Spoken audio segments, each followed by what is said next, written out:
সুকান্ত ভট্টাচার্যের এক যে ছিল আপন ভোলা কিশোর। স্কুল তার ভালো লাগতো না, সহ্য হতো না পড়াশোনার ঝামেলা। আমাদের চলতি লেখাপড়া সে শিখল না কোনো কালে, অথচ সে ছাড়িয়ে গেল সারা দেশের সবটুকু পাণ্ডিত্যকে। কেমন করে? এ প্রশ্ন আমাকে করো না।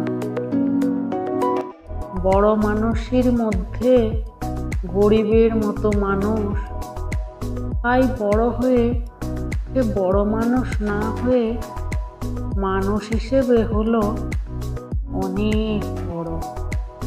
কেমন করে? এ প্রশ্ন আমাকে করো না।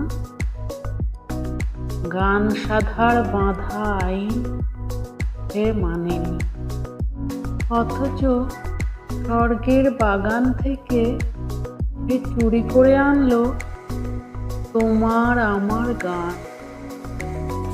কবি সে। ছবি আঁকার অভ্যাস ছিল না মোটেই ছোট বয়সে, অথচ শিল্পী বলে সেই পেল শ্রেষ্ঠ শিল্পীদের সম্মান।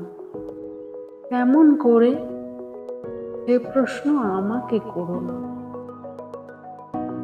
মানুষ হলো না বলে যে ছিল তার দিদির আক্ষেপের বিষয়। অনেক দিন অনেক বিদ্রুপ যাকে করেছে আহত, সেই একদিন চমক লাগিয়ে করলো দিগ্বিজয়। কেউ তাকে বলল বিশ্বকবি, কেউ বা কবিগুরু। উত্তর দক্ষিণ পূর্ব পশ্চিম চারদিক করল প্রণাম। তাই পৃথিবী আজও অবাক হয়ে তাকিয়ে বলছে, কেমন করে? এ প্রশ্ন আমাকে করো না। এ প্রশ্নের জবাব তোমাদের মতো আমিও খুঁজি।